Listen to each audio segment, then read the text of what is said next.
The Korean press rarely talks about the East Sea. But in the August 27, 2019 issue, the Korea Times newspaper website published the comments of Mr. Vishnu Prakash, former Indian ambassador to Korea, exposing China's two-faced attitude on the East Sea issue. Always loudly boasts of being a peace-loving country, but in action it uses military power to oppress its neighbors.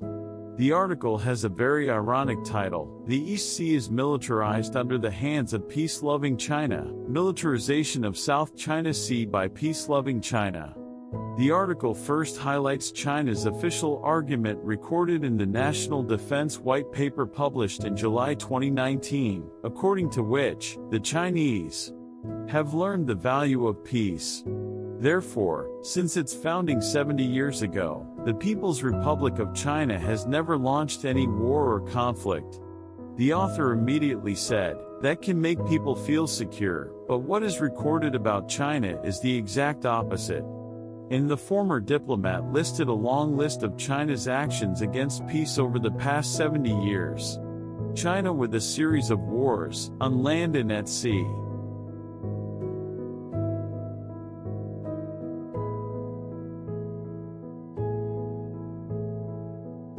China jumped into the Korean War 1950 to 1953, annexed Tibet 1950, attacked India 1962, participated in border conflicts with the Soviet Union 1969, conducted a punitive expedition to teach Vietnam a lesson 1979 right during the official visit to Beijing of the Indian Foreign Minister. At sea, Beijing test-fired missiles into the territorial waters off the coast of Taiwan 1995 to 1996 and blatantly militarized the East Sea after capturing islands/reefs of the Philippines and Vietnam. Beijing is also flexing its muscles in the Senkaku Diaoyu Islands dispute with Japan, while at the same time causing conflict with Seoul over the ownership of Socotra Eauto Reef. China can flare up this issue whenever it wants and has thus periodically highlighted its claims.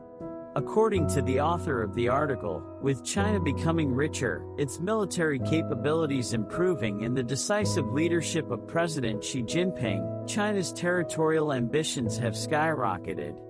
On the Navy side, for example, during the Raisina dialogue in January 2019, Admiral Sunil Lanba, commander of the Indian Navy, noted that in the past 5 years, China has added 80 new ships, and in the last 200 years, no other navy has developed so quickly.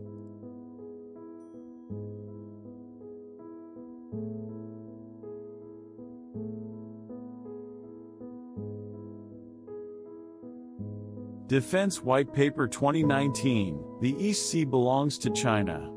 For the former Indian ambassador to South Korea, the process of militarization of the East Sea has developed strongly, partly because the U.S. administration of President Obama, distracted by the Middle East file, has pivoted endlessly to Asia. While on China's side, Xi Jinping is very resolute. China's recently released National Defense White Paper affirms that the islands in the East Sea and the Diaoyu Archipelago are inseparable parts of Chinese territory. Beijing has redoubled its efforts to realize its ambitions, especially in the South China Sea, where it claims nearly 70% of the area based on a dubious 9-U-shaped line.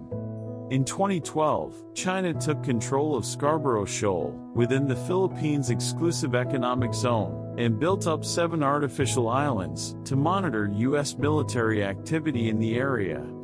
The United States disappointed the Philippines by refusing to intervene and only sent a stern warning to Beijing.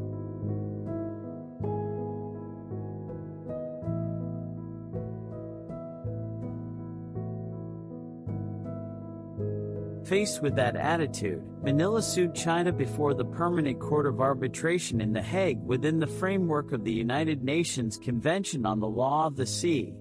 In July 2016, the Permanent Court of Arbitration ruled that there is no legal basis for China to claim historical sovereignty over the resources within the 9-line.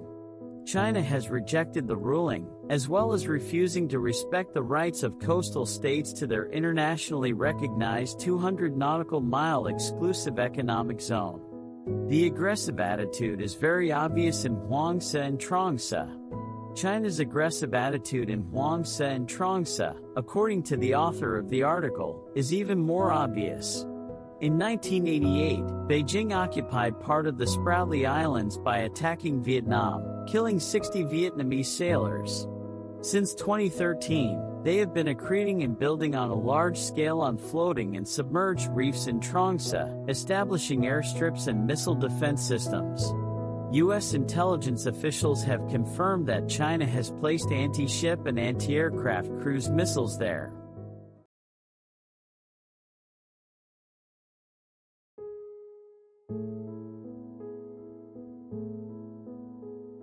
Chinese Premier Li Keqiang of course denies militarization of the South China Sea, insisting that military equipment has been placed there to promote freedom of navigation. The fact that Chinese forces conduct regular patrols in the South China Sea and chase away non-Chinese ships seems to mean nothing to Beijing. For example, the Indian naval ship INS Aravat, moving in international waters in the East Sea, after calling at Vietnamese ports in July 2011, was harassed by the Chinese Navy. India has strategic and economic interests in the South China Sea. According to the 2011 agreement signed with Vietnam, India has exploited oil and gas in Vietnam's exclusive economic zone. However, China unreasonably objected and asserted indisputable sovereignty over that area.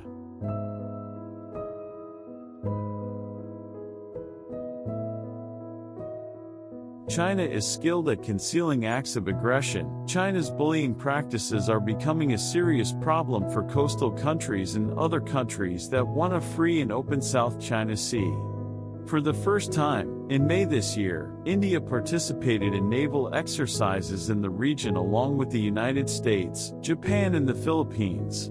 The reality today remains true that power comes from the end of the gun. It's just that countries try harder to hide their acts of aggression under a veneer of legality and peaceful goodwill. China has perfected that art of concealment. Beijing is skilled at fabricating post-production maps, documents and landmarks to bolster its changing claims. Only a united international front can hinder China's escalating expansionism, but establishing a front appears difficult. Thanks for following our YouTube channel, and don't forget to click the subscribe button to receive our latest information, and thank you.